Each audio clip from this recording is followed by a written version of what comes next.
നമസ്കാരം സാർ. വഖഫ് ഭേദഗതി ബില്ലിനെ അനുകൂലിച്ചും എതിർത്തും ജോസ് കെ മാണി രംഗത്തെത്തിയിരിക്കുകയാണ്. ഇതിലെ ബില്ലിലെ 9, 11 വ്യവസ്ഥകളെ എതിർത്തും 20, 35 വ്യവസ്ഥകളെ അനുകൂലിച്ചുമാണ് ജോസ് കെ മാണി രംഗത്തെത്തിയിട്ടുള്ളത്. ഇതിനെ സാർ എങ്ങനെയാണ് സാർ നോക്കിക്കാണുന്നത്? സാറിന്റെ അഭിപ്രായം എന്താണ്?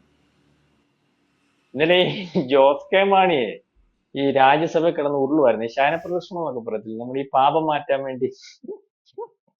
അതാ നമ്മൾ ഇന്നലെ കണ്ടത്. കാരണം ചിരി വന്നു പോകും. കാരണം പുള്ളി വളരെ കൃത്യമായിട്ട് ഒരു പേപ്പറിൽ ഈ കാര്യങ്ങളൊക്കെ എടുത്തുകൊണ്ട് വന്നിട്ട് ഇതിന്റെ സാധാരണക്കാരന് മനസ്സിലാവുന്ന രീതി നമുക്ക് പറഞ്ഞു കൊടുക്കാം. കുറെ കാര്യങ്ങൾ പറഞ്ഞു. വഖഫ് നിയമ ഭേദഗതി എന്ന് പറഞ്ഞാൽ മുൻപത്തേർക്ക് വേണ്ടതാണ്, അത് അങ്ങനെ ഉണ്ടാവണം, ഇവിടെ സാധാരണക്കാരന്റെ കുടുംബമാണ് കൊച്ചാട്ടൻ എന്നൊക്കെ പറഞ്ഞിട്ട് ഈ വഖഫ് ഇപ്പൊ ഇരിക്കുന്ന നിയമം എന്ന് പറഞ്ഞാൽ ആർക്കും സഹിക്കാൻ പറ്റുന്നതല്ല, അത് ഒരു ആധിപത്യത്തിന്റെ നിയമമാണ്, അതിനകത്ത് മാറ്റം വരുത്തണം, അതുകൊണ്ട് വഖഫ് നിയമ ഭേദഗതിക്കകത്ത് മാറ്റം വന്നേ മതിയാകത്തുള്ളൂ എന്നാണ് എൻ്റെ ഒരു അഭിപ്രായം എന്ന് തോന്നാത്ത രീതിയിൽ അങ്ങനെയൊക്കെ പറഞ്ഞ് ഈ മുസ്ലിം ആധിപത്യം കുറയ്ക്കണം. എന്നാൽ മുസ്ലിം ആധിപത്യം കുറയ്ക്കുകയൊക്കെ വേണം.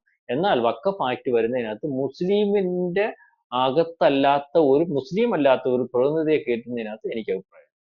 പിന്നെ ഇതിനകത്ത് അദ്ദേഹത്തിന് ഒരു ആശ്വാസം വന്നതെന്ന് പറഞ്ഞാൽ ഇതിനകത്ത് കോടതിയിൽ പോകാൻ പഴുതുകൾ ഉണ്ടെന്നാണ് ഞാൻ ചോദിച്ചപ്പോൾ മനസ്സിലാകുന്നത്. അതായത് കോടതി പോയി ഈ വഖഫ് നിയമ ഭേദഗതി ബില്ലൊക്കെ തള്ളിപ്പോവാണെങ്കിൽ കുഴപ്പമില്ല. അപ്പം ഇദ്ദേഹം പറഞ്ഞത് പള്ളിയിലച്ചന്മാര് പറഞ്ഞു വിട്ടടാ മര്യാദയ്ക്ക് സംസാരിച്ചോണം, അവിടെ ചെന്ന് ഞങ്ങൾക്കെതിരെ വല്ല സംസാരിച്ചിട്ട് പിന്നെ ഇവിടെ വോട്ടിനും ആണെന്നും പറഞ്ഞിട്ട് ഇവിടെ നിന്നും വന്ന കുട്ടുകാലി ഞങ്ങൾ തല്ലി ഓടിക്കുമെന്ന് പറഞ്ഞാൽ പുള്ളി വിട്ടെ. അപ്പൊ ബാക്കി ഉള്ളവരെക്കാട്ടിലൊക്കെ ഈ പറയുന്ന കുഴപ്പം ചെയ്യാൻ സാധ്യതയുള്ള പാർട്ടിയും അല്ലെങ്കിൽ നാളെ കാലത്തെ വോട്ടിന് നിന്നാൽ ക്രിസ്ത്യാനികളുടെ വോട്ട് കിട്ടാതിരുന്നാൽ തോറ്റുപോകുന്ന പാർട്ടിയൊക്കെ മാണി ചായന്റെ പാർട്ടിയും അല്ലെങ്കിൽ കേരള കോൺഗ്രസുമാണ്. അവരുടെ സ്വാധീനം എന്ന് പറഞ്ഞാൽ തന്നെ ഈ ക്രിസ്ത്യാനികളുടെ സ്വാധീനമാണല്ലോ. അതുകൊണ്ടാണല്ലോ അവർ ഇത്രയും കാലം വിലപേശിക്കൊണ്ടിരുന്നത്. അപ്പം ക്രിസ്ത്യാനി അവിടുന്ന് പറയുകയും ചെയ്തു, ഇദ്ദേഹം LDF നിൽക്കുകയും ചെയ്യുകയാണ്. പണ്ട് കാളകൂട വിഷം എന്ന് പറയുന്ന വിഷയം എടുത്ത് ഈ ശിവൻ പാലാഴി കടന്നപ്പം രക്ഷിക്കാൻ വേണ്ടി കഴിച്ചു. അപ്പൊ കാളകൂട വിഷം എന്ന് പറഞ്ഞാൽ അത് എവിടെ ചെല്ലുന്നു അവിടെ മൊത്തം നശിച്ചു. പുള്ളിയെ എടുത്ത് കഴിച്ചപ്പോൾ പാർവതിദേവി പുള്ളിയുടെ ഉള്ളിലിട്ട് ചെന്നാൽ പുള്ളിക്ക് നാശം സംഭവിക്കുമെന്ന് പറഞ്ഞുകൊണ്ട് കഴുത്തിന് പിടിച്ചു എന്നാണ് നമ്മുടെ പുരാണം പറയുന്നത്. അപ്പം അത് കഴുത്തിന് പിടിച്ചപ്പോൾ ഛർദ്ദിക്കാതിരിക്കുന്നതിന് വായിക്ക് കുത്തിപ്പിടിച്ചു. അപ്പൊ ഈ കാളകൂട വിഷം ഈ നമ്മുടെ ഈ താപ്പോട്ട് പോകാൻ പറ്റാതെ അല്ലെങ്കിൽ വെളിയിലോട്ട് വരാൻ പറ്റാതെ ഇവിടെ ഉറങ്ങുന്നതാണ് ഈ ആണുങ്ങളുടെ ഇവിടെ എതിർത്തിരിക്കുന്നതെന്നൊക്കെയാ പറയുന്നത്. അതൊക്കെ അല്ല ഒരു പുരാണം ഞാൻ പറഞ്ഞ എന്ന് പറഞ്ഞാലേ പുള്ളി കാളകൂട വിഷം എടുത്ത് വിഴുങ്ങിയവരായിപ്പോയി. കാരണം അകത്തോട്ട് ഇറങ്ങാൻ വയ്യ, വെളിയിലോട്ടും വിടാൻ വയ്യ. കാരണം പുള്ളിക്ക് വഖഫ് നിയമ ഭേദഗതിക്കകത്ത് അതിന് അനുകൂലമായിട്ട് അഭിപ്രായം പറഞ്ഞില്ലെങ്കിൽ അച്ഛന്മാര് പോലും അതിനനുകൂലം അല്ലെങ്കിൽ അതിനെ എതിർത്ത് പറയേണ്ട അവസ്ഥ ഇപ്പൊ LDF നിൽക്കുമ്പോ അല്ലെങ്കിൽ പിണറായി വിജയൻ തല്ലിക്കൊല്ലും. അപ്പൊ ഇതിന്റെ അവസ്ഥയിൽ ഇന്നലെ അവിടെ കിടന്ന് അദ്ദേഹം സംസാരിച്ചത് ഒരു പേപ്പറിനകത്ത് എഴുതി നമുക്കത് ദീർഘമായിട്ട് പരിശോധിക്കുമ്പോൾ ക്രിസ്ത്യാനിയെയും അനുകൂലിച്ചു, മുസ്ലിമിനെയും അനുകൂലിച്ചു, വഖഫ് വേണോന്ന് ചോദിച്ചു വേണം, വേണ്ട എന്ന് ചോദിച്ചു വേണ്ട എന്നൊക്കെയുള്ള രീതിയിൽ ഒരു സംസാരമായിരുന്നു ഇന്നലെ മാണിച്ചായന്റെ മകൻ ഇന്നലെ അവിടെ നടത്തിയത്. ആ രണ്ട് വെൽ ട്രെയിൻഡ് ആയിട്ട് പുള്ളിയെ പറഞ്ഞു വിട്ടതാണ്. അല്ലെങ്കിൽ ഞാൻ ഈ ഇദ്ദേഹത്തിന്റെ മണ്ഡലത്തിലൊക്കെ പോയിട്ടുണ്ട്, അല്ലെങ്കിൽ ഇങ്ങനൊന്നും പുള്ളി സംസാരിക്കത്തൊന്നുമില്ല. ഞാൻ ഇദ്ദേഹത്തിന് മണ്ഡലം സത്യം നേരിട്ട് പോയിട്ടുണ്ട്. അപ്പൊ നമ്മൾ ചോദിക്കുമ്പോ അവിടുത്തെ ആൾക്കാർ പറയുന്നത് എന്തോന്നറിയോ, മാണിച്ചാനുള്ളതാണ്ട് ഞങ്ങളങ്ങ് ജയിപ്പിക്കുക, ഈ അമുൽ ബേബിയെ കൊള്ളത്തില്ലെന്ന് ഇങ്ങനെ പറയുന്നത്. അമുൽ ബേബി ഈ പറയുന്ന ഇദ്ദേഹത്തിന്റെ നിയോജക മണ്ഡലത്തിൽ ഇദ്ദേഹത്തിന്റെ വോട്ടർമാർ ഇദ്ദേഹത്തെ പറ്റി പറഞ്ഞിട്ടുള്ള, ചുമ്മാ പറയാം, എന്റെ അടുത്ത് പറഞ്ഞിട്ടില്ല, ഞാൻ പല ആവശ്യങ്ങൾക്കും അവിടെ പോയിട്ട് പറഞ്ഞു ഈ അമുൽ ബേബിയെ. അതുകൊണ്ടാണല്ലോ ഇദ്ദേഹം മത്സരിച്ചിട്ടുള്ള പല സമയങ്ങളിലും ഈ ജോസ് കെ മാണിക്ക് വേണ്ടി മാണി ചായൻ അവിടെ ചെല്ലും, എന്നിട്ട് പറയും ഞാനാ മത്സരിക്കുന്നത്, ഇവർ വോട്ട് ചെയ്യും. കാരണം മാണിയോട് അത്ര ബാധ്യതയാണ്, മാണിക്കോട് അത്രയും വിശ്വാസതയാണ്. മാണി പറഞ്ഞാൽ ഞാനാണ് നിൽക്കുന്നത്, എന്റെ മകനല്ല എന്ന് പറഞ്ഞ പാർലമെന്റ് അദ്ദേഹം പ്രസംഗിക്കാൻ പോകുന്നത്. അതിനുശേഷം ഇയാൾ ജയിച്ചോ? സ്വന്തം നിങ്ങൾ പരിശോധിച്ചാൽ മതി, പരിശോധിച്ചാൽ മതി. ഉമ്മൻചാണ്ടി ഭരിച്ചപ്പോ അവിടെ അദ്ദേഹത്തിന്റെ മകൻ ജയിച്ചു, കാരണം അവിടുത്തെ ആൾക്കാർക്ക് ഉമ്മൻചാണ്ടി സ്നേഹം ഉണ്ടായിരുന്നു. PT തോമസ് ഭരിച്ചപ്പോൾ അദ്ദേഹത്തിന്റെ ഭാര്യയും ജയിച്ചു. അങ്ങനെ ഓരോരുത്തർക്കും നമ്മൾ പറഞ്ഞ ആ MLA മാര് ഭരിക്കുമ്പോൾ അവരുടെ ആരുടെയും ആശ്രിതം നിൽക്കുമ്പോൾ അവർ ജയിക്കുന്നതിന് ഒരു കാരണം എന്ന് പറഞ്ഞാൽ ആ ജനപ്രതിയോടുള്ള താല്പര്യം അനുസരിച്ച്. മാണി എന്ന് പറഞ്ഞാൽ കർണാടക എന്നൊക്കെ പറഞ്ഞാൽ ആ നിയമസഭാ മണ്ഡലത്തിൽ ഏറ്റവും വലിയ ഇതിന് ഈ പറയുന്നവരെക്കാളൊക്കെ വലിയ ജനപ്രതികളാണ്. കാരണം ഈ മാണിയുടെയൊക്കെ നിയോജകമണ്ഡലത്തിൽ മാണി സഹായിക്കാത്ത ഒരു കുടുംബവും ഇല്ല. ഈ കർണാടന്റെ പണ്ട് അങ്ങനെയായിരുന്നു. പാലായിലെ കർണാടൻ മത്സരിക്കുന്നിടത്ത് കർണാടൻ ജോലി മേടിച്ചു കൊടുക്കാത്ത ഒരു വീട് അവിടെ കാണത്തില്ല. കാരണം അത്രയും ഇദ്ദേഹത്തിന് അതിന് കഴിവുണ്ടായിരുന്നു, അതേ വലിയ പൊസിഷനിൽ ഇരുന്നിട്ടുണ്ട്, അത്രയും കാലം അവിടുത്തെ ജനപ്രതിയായിരുന്നു. അതുപോലെ തന്നെ മാണിയുടെ മണ്ഡലത്തിലെയും പ്രശ്നം. അപ്പൊ മാണിക്ക് ശേഷം ഇത്രയും അടുപ്പമുള്ള മാണിക്ക് ശേഷം ഈ മാണിയുടെ സീറ്റിൽ നിന്നിട്ട് ജയിക്കാൻ പറ്റാതെ വരുന്ന ഒരു മകനെ പറ്റി ആൾക്കാർ എങ്ങനെ വിചാരിച്ചിരിക്കുന്നു, അല്ലെങ്കിൽ എത്രത്തോളം കരുതിയിരിക്കുന്നു എന്ന് മനസ്സിലായില്ല. അത് പറയാൻ വേണ്ടി ഞാൻ ഇത്രയും പറഞ്ഞു. അപ്പം ഈ മകന്റെ കയ്യിലായി പാർട്ടി ഇപ്പോൾ ഉള്ളത്. ഈ പാർട്ടി ഈ ഈ മകൻ കൊണ്ടു നടന്നാൽ എന്റെ ഒരു കാൽക്കുലേഷൻ അനുസരിച്ച് ഗതികെട്ട് പോകത്തേ ഉള്ളൂ. ഇപ്പൊ അയാൾക്ക് വലിയൊരു സാധ്യത ഉണ്ടായിരുന്നു. കഴിഞ്ഞ ഒരു ദിവസം നമ്മൾ ഇദ്ദേഹത്തെ പറ്റി പറഞ്ഞപ്പോ അദ്ദേഹത്തിന് ഈ പള്ളിയിലച്ചന്മാർ മുഖേന ഒരു വലിയ സാധ്യത ഉണ്ടാക്കി കൊടുത്തത്. കാരണം കുറച്ചു നാളുകൂടെ പറയത്തില്ല, നമ്മൾ ഈ ചിലർ മരിക്കാൻ കിടക്കുമ്പോൾ വെന്റിലേറ്ററിൽ കിടത്തുമെന്ന് പറയത്തില്ല, ഈ ഒരു ഒരു ഓക്സിജൻ സംഭവം ഇദ്ദേഹത്തിന് കിട്ടിയത് എന്തോന്നറിയോ?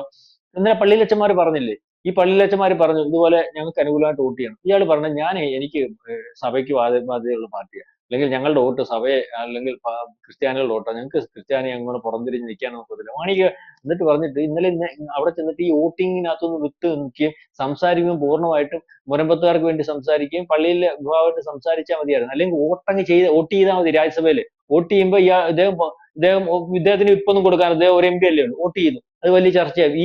ഈ ഒരു വിഷയം കൊണ്ട് തന്നെ ഇദ്ദേഹത്തിന് BJP-ക്കകത്ത് പോയിരുന്നു. BJP-ക്കകത്ത് പോയി ഇയാളെ കേന്ദ്ര സഹമന്ത്രിയാക്കും. ഇപ്പം BJP-യുടെ ഭാഗമായിട്ട് ഈ ക്രിസ്ത്യാനി മൊത്തം വരുന്ന ഒരു അവസ്ഥയില്ലേ, അന്നേരം ഈ മാണി ഗ്രൂപ്പ് അങ്ങ് BJP പോയാൽ മതി.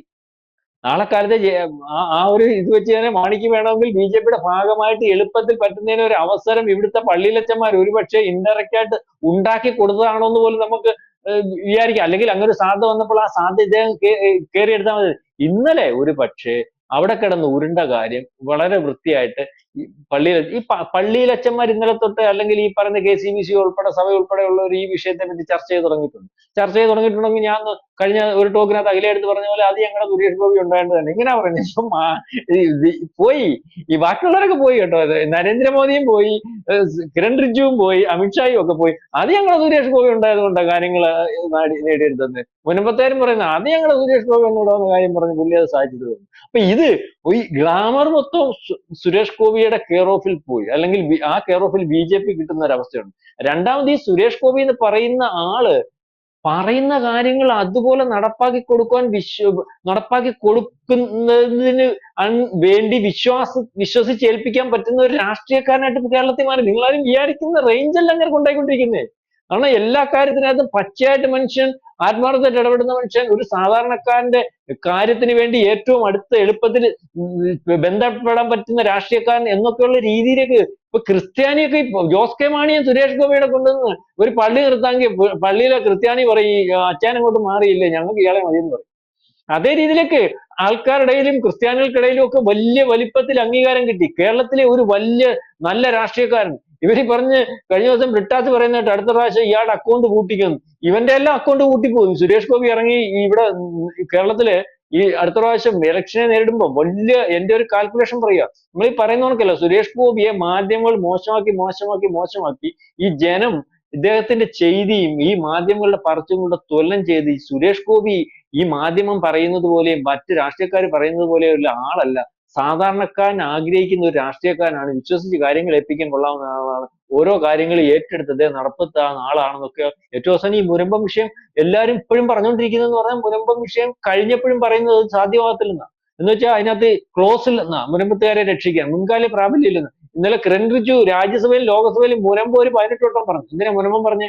കേരളത്തിലെ മുനമ്പം വിഷയം ഞങ്ങൾ തീർത്തു തരും, അതിനകത്ത് തീർക്കുന്നത് ഞങ്ങൾ മാത്രമാണ്, BJP മാത്രമാണ്, സുരേഷ് ഗോപി മാത്രമാണ്. അതിന് നിങ്ങൾ ആ BJP-യുടെ കൂടെ ഉണ്ടാവണമെന്ന് ഓർമ്മിപ്പിക്കുന്നതിന് വേണ്ടി കിരൺ റിജ്ജു വളരെവട്ടം തയ്യാറായി.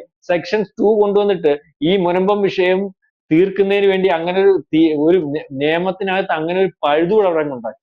മുനമ്പം വിഷയം തീർന്നു. അപ്പൊ അതും ഇന്നലെ തെറ്റിദ്ധരിപ്പിക്കാൻ പോകുന്ന വിഷയവും ഈ സുരേഷ് ഗോപിയോട് ചോദിച്ചിട്ട് മാധ്യമങ്ങളും നാട്ടുകാരും ക്ലിയർ ചെയ്തുകൊണ്ടിരിക്കുക. അപ്പൊ ഞാനീ പറഞ്ഞത് ജോസ് കെ മാണി ഉരുണ്ടിട്ടുണ്ട്.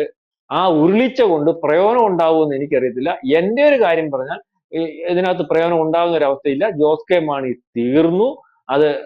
അതാണ് സംഭവിക്കാൻ പോകുന്നത്.